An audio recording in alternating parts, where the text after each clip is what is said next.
In this video, I'm going to be explaining every detail, every character, and every secret the first chapter has to offer in Poppy Playtime. This is everything you need to know, the complete guide to Poppy Playtime Chapter 1. Playtime Co. was founded in 1930 and became the most renowned toy manufacturer in the world. They prided themselves on their commitment to quality and their mission to bring joy to children everywhere. How does a company in this business stay ahead of the market? Innovation. Innovation is key. You are about to see the most incredible doll ever invented. Her name is Poppy, and she is the first truly intelligent doll in the world. A little girl can talk to her. Poppy gives her answers. She is the first doll actually able to have a conversation with a child. Hard to believe? Just watch.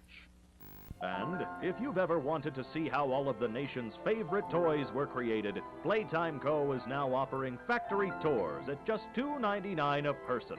An entire hour in the most magical toy factory on Earth. What are you waiting for? Come visit the factory. We can't...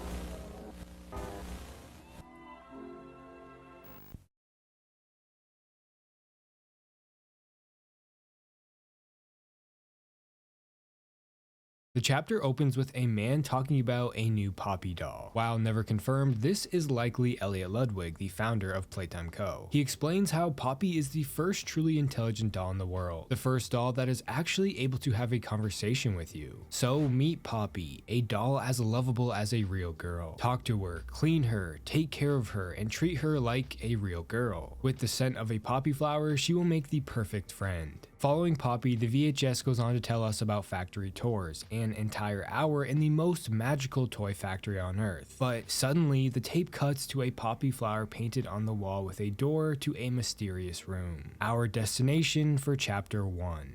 The player receives a mysterious letter packaged with the VHS tape we just saw. The letter reads, "Everyone thinks the staff disappeared 10 years ago. We're still here. Find the flower." But you'll notice the words disappeared and we're are misspelled. This hints that someone less mature might have written it, someone like a child that might not know how to spell properly. So it's theorized that Poppy was the one that sent us the flower. Find the flower to find her. That being said, the player decides to return to the factory in search of this flower and said employees.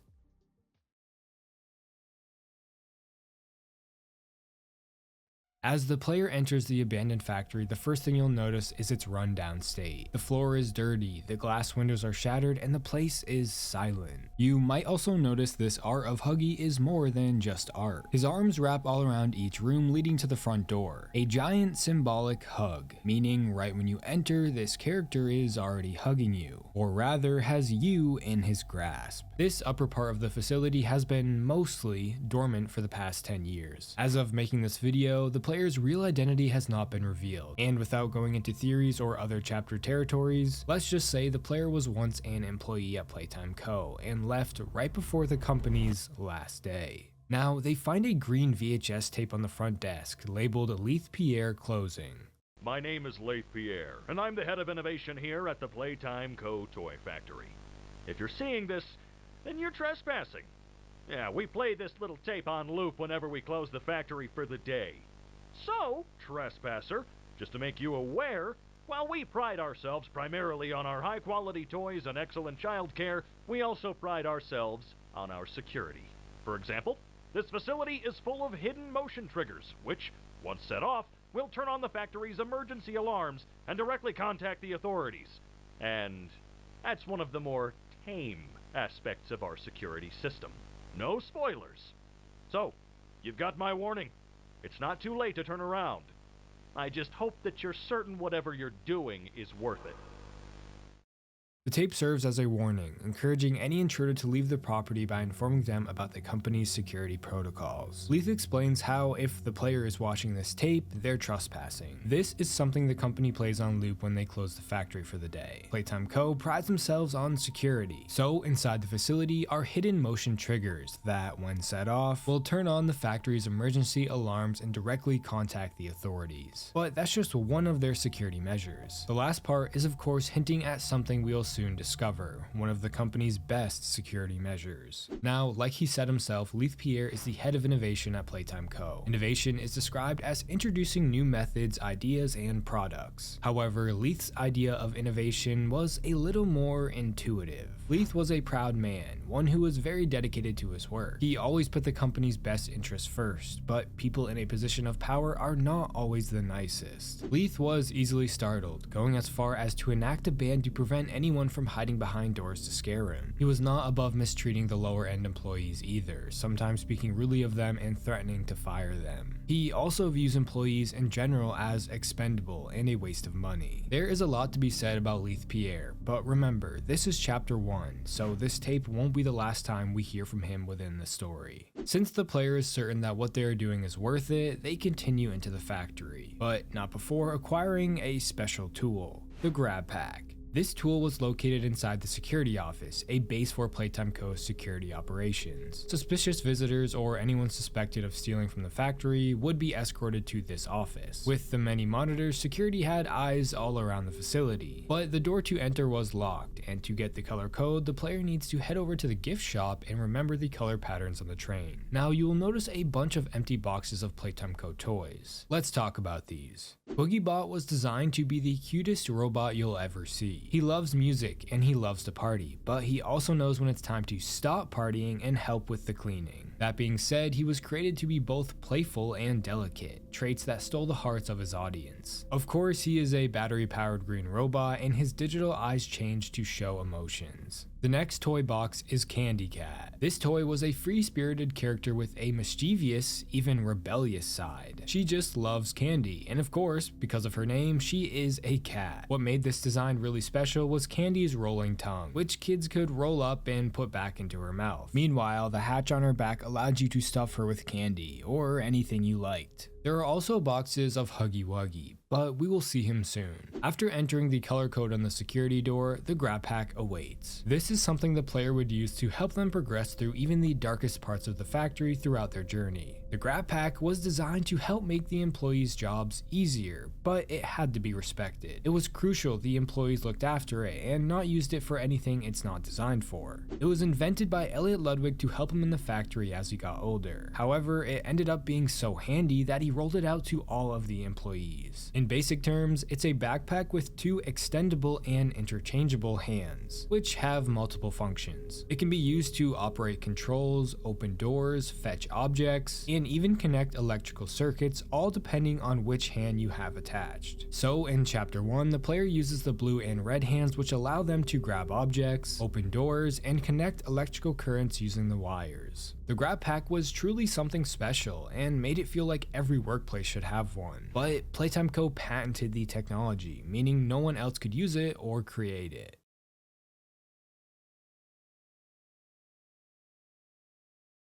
Once the player is fully informed on how to operate the Grab Pack, they head over and unlock the door leading to the lobby. As the door slowly opens, Huggy Wuggy is revealed. Now, inside the lobby is 7 doors: testing, innovation, theater, cafeteria, office systems, power room, and make a friend. But the player will only explore one of these in this chapter. Most importantly, at the center of the room is Huggy Wuggy. Standing at a massive 18 feet tall, Huggy Wuggy was the face of Playtime Co. Throughout their early years, the company would create hundreds of different toys, some more successful than others. However, one toy in particular seemed to stand out, a toy that would quickly become the company's most iconic. In 1984, Huggy Wuggy was created. Originally designed as a toy intended solely for providing friendly love and affection through hugging, including warm and appreciative qualities. This is how he got his name, Huggy Wuggy. He quickly became a huge success and one of the many signature toys of Playtime Co. Huggy was different. He was unlike any other toy during that time period. His long body, bright blue fur, and vivid red mouth made him stick out. His long arms allowed him to fully wrap them around you, giving you the most realistic hug ever from a toy.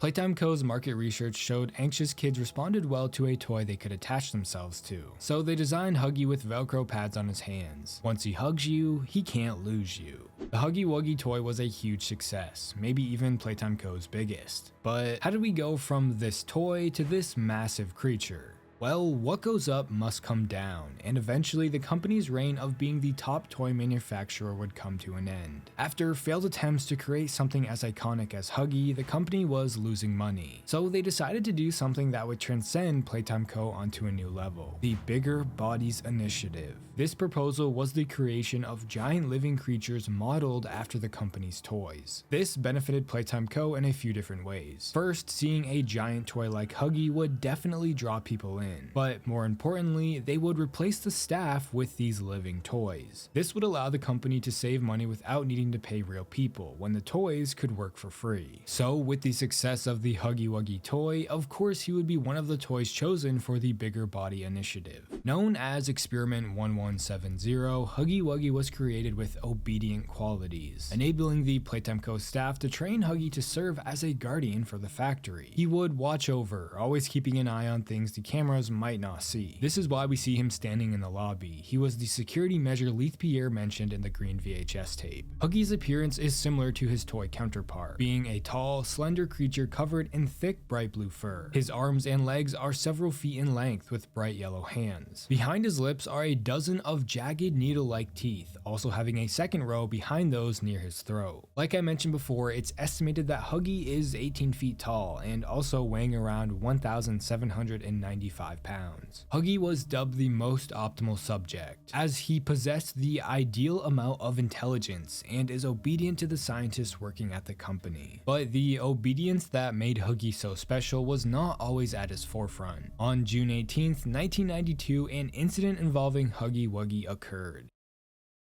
On that night, Experiment 1170 managed to escape from Playtime Co. Two staff members witnessed his swift escape through an open bay delivery door and sounded the alarm. He traveled nearly half a mile from the factory before a survival team was even deployed. This shows his extreme speed. One employee was seen driving through the forest in an attempt to catch up with Huggy. However, he quickly stopped when he came across the creature wandering around the forest. In an aggressive and swift manner, Huggy rammed himself straight into the car's windshield. This frightened the employee and resulted in him attempting to shoot Huggy with tranquilizer darts. The employee successfully shot Huggy, but died at his hands in the process. After this attack, the security team began to block and surround Huggy at a railroad crossing. After catching up with him, 3 rounds of tranquilizer darts were fired, but he escaped back into the forest. The security team then spread out onwards on foot in small groups for 4 miles, extending to nearby residential areas. Amongst the search, an unknown security worker could be seen roaming the woods at 11:34 p.m., and they came across a fresh corpse of a moose. All of a sudden, they heard crunching and twig snapping when suddenly Huggy Wuggy appeared. These security workers were killed and even more workers went missing. It was confirmed that 5 were dead and 6 were still unaccounted for, presumably eaten by Huggy. It had later been confirmed that Huggy Wuggy was caught and brought back to the factory nearly 4 hours after his escape. But of course, after this incident, they continued to train Huggy, molding him into the security dog we see in Chapter 1. To venture deeper into the factory, the player must first turn on the power, but the door was locked. So Huggy drops a key from his hand and allows the player to unlock the power door. While inside, using the grab pack, the player is able to restore power. However, when leaving the room, Huggy was now gone. While this is frightening, the player continues to the Make a Friend room. But right before entering at the end of this hall, you will find "To Hell" written on the stairway sign. Someone or something was hinting that the deeper we go into the factory, the more hellish it will get. This is very small but important foreshadowing for what's to come in the overall story. Now, to continue through, they must find the red grab pack hand attachment that can be found in Storage Bay 9. While inside, the player finds 4 block keys to activate an arm that will bring down the hand, but not without a surprise visit from Huggy. Remember, he is always watching. In the room, the player was also able to find an orange tape. Rich, where are they keeping the Huggy boxes? I don't know. I couldn't tell you. Remember when maintenance left it a sweep of this place? No. Exactly. Nobody in this stupid company knows what they're doing. Oh, I swear, I haven't seen a single box in its place since they started flooding the storehouse with orphanage junk. Right. I get it. It's a nice program and all on brand, but it's just hard to be happy about it when manufacturing's on our necks about it because we can't find stupid Huggy boxes. Rich. You're right. You're right. It's... it's for the orphans. I just wish there were less boxes. Anything less would be more habitable. This tape is a conversation between two lower-end employees, Rich Lovitz and Avery, that had no idea they were being recorded. The two were having a discussion while moving boxes throughout the storage bay. Avery asked Rich if he knew where the Huggy Wuggy boxes were being kept, while Rich responded by questioning the last time maintenance had made a sweep of the area. Rich began to aggressively complain that nobody in the company knows what they're doing. He swore he had never seen a box in the right place ever since the storehouse had been flooded with the orphan junk. So Rich and Avery were clearly frustrated with their jobs, but their story does not end here and will continue in the following chapters. Until then, just know that they're small pieces in the Playtime Co puzzle. What makes them so significant was the mention of orphans. Considering this video is for chapter 1, I won't go too much into detail about them yet, but just know orphans play a huge role in Playtime Co's story. Following this tape, the player successfully unlocks the vent door and rides the conveyor belt that leads them to the Make-A-Friend room.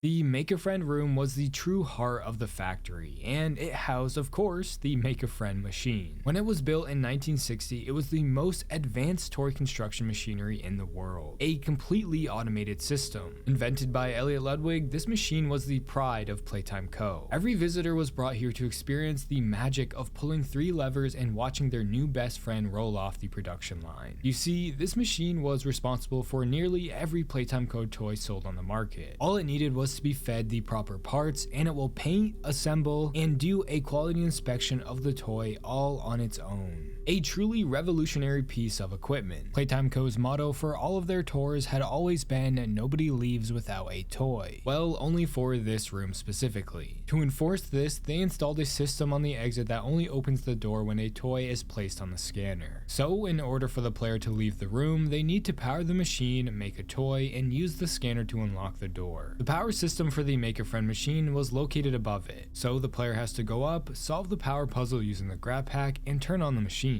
But while up there, the player comes across a pink tape. This was an interview with Stella Graber. So, Stella, what made you want to work at the Playtime Co factory? Playing with toys when I was young was so magical. I could go straight from my bedroom floor to anywhere in the world. It was such a great feeling. And being able to work at a toy factory, somewhere that can provide kids with that same experience, that's a pretty great feeling too. Sometimes though, I really wish I could go back. To being a kid, I mean. And it's weird, because adults are just kids, but older. I don't think anyone ever really feels like an adult, but your body just gets older and older, and then you die. Poof! Human bodies just can't stay young forever. There's things though, like some trees that can stay alive even while being way older than the person. I mean, the oldest people to ever live are still younger than those. So I guess everyone is always young relative to something, right?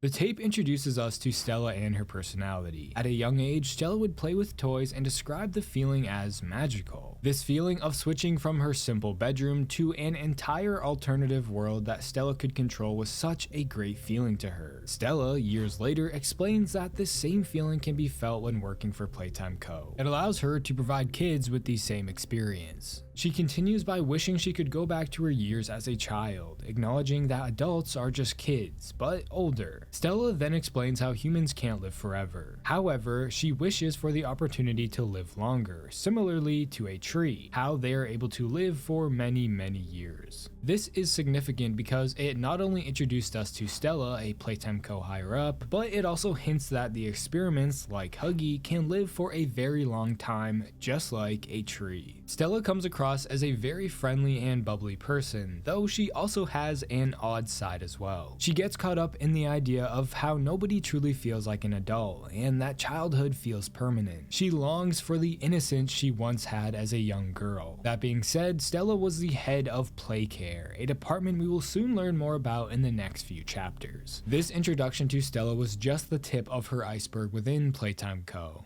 Now, in this room, there is also an orphan poster asking you to adopt an orphan today. This gives us a little more insight from when Rich mentioned orphans in the orange VHS tape. Playtime Co. had an adoptive care initiative. The company encouraged all Playtime Co. employees to take part in their mission by fostering or adopting an orphan child, meaning Playtime Co. had its very own on-site orphanage somewhere inside the facility. But where is it? And why would a toy manufacturing company have its own orphanage? Well, for a kid, what better place to grow up than a place filled with toys? Or maybe Playtime Co. had a dark secret, a secret that the player might even know about. After powering the machine, the player pulls 3 levers and lets the machine build a cat bee toy. Cat bee is a mix between a cat and a bee. Originally, Playtime Co. wanted to name this toy something else, but when you hear cat bee, you understand exactly what she is. So they figured they shouldn't complicate it. The toy was designed to be both loving and playful, but don't worry, while she resembles a bee, she doesn't sting. Cat bee was so popular with the kids, the company made her the main toy used for the Make-A-Friend room. This is why Cat bee is the toy the machine makes in Chapter 1.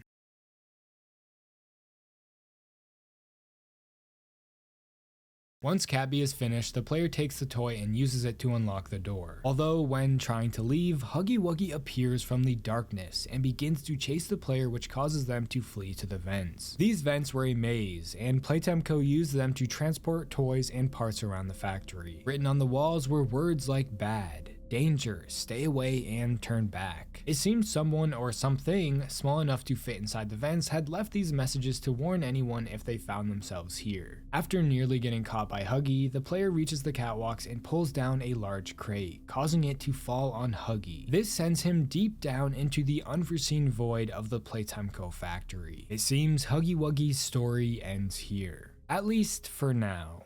After successfully surviving the thrilling Huggy chase, the player finds themselves all alone on the massive and eerie catwalks. This area connects different parts of the factory. While walking around, the player finds the last tape of Chapter 1, labeled Final Log. Final log. In relation, Experiment 1006, the prototype. Coordination and cooperation is evidently within his skill set, as well as the skill set of all other experiments of his type. Though still missing, today's events are no doubt in relation to him. His absence was a flaw in the scientific process, which should have under no circumstances been left unaccounted for. That's why I'm making this log, so that the same mistake won't be made twice. Any future experiments will need to be contained and disposed of in a secure location. I'm not worried about myself. One breakthrough and I'll be back. We must forge onwards in the name of science, whether those who are beneath us understand it or not. End of...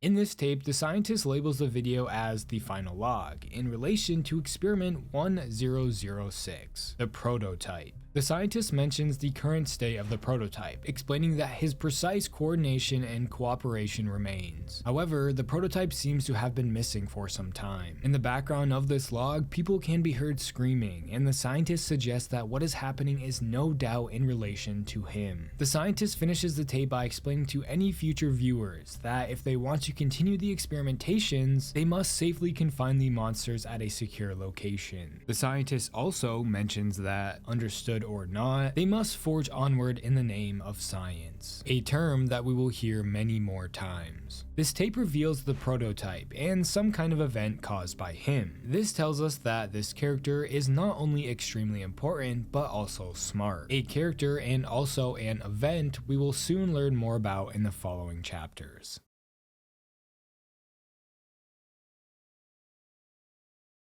After the tape, the player makes their way to a painted flower covering a door, with a bunch of hanging toys. The player has finally found the flower. This was of course the flower on the VHS tape, a poppy flower. Neglecting the warnings to go back, the player enters. Inside is a long hall that leads to a home-like location. The wallpaper has red flowers, there are bookshelves, and even a dollhouse. At the very end is a room. Inside this room is a case containing a doll. Although this is no ordinary doll. This is a Playtime Co. Poppy doll. Once the player opens the case, her eyes open and the chapter ends. This of course was one of the dolls we saw from the tape at the start of the chapter. The Poppy doll was launched in 1950 and really put Playtime Co. on the map. Talking dolls had been around for decades, but Poppy was different. She wasn't just a talking doll, she was also a listening doll. When she was first launched, people couldn't believe that you could talk to her and she would talk back. But it was true. Everyone wanted to know how they did it, but the technology remained a closely guarded secret. Poppy was the perfect companion for lonely children. A sweet, perky little girl who could never be mean or spiteful and would always listen to your problems, offering a kind word in return. If you had Poppy, you didn't need anyone else. Playtime Co. made it clear in her instructions that if Poppy was dismantled by any untrained personnel, she would break and no refund would be offered. This seemed to discourage people from poking around inside their doll. But the doll in this case was not just a toy. Whether you believe the older dolls were alive or not, this one in fact was. As to who this one really is, well, this is something we will learn in the next few chapters. This brings us to the end of chapter 1. While challenging, the player successfully found the flower. However, it seemed the deeper they went into the factory, we found more questions than answers. Remember, while the chapter ends here, the story does not.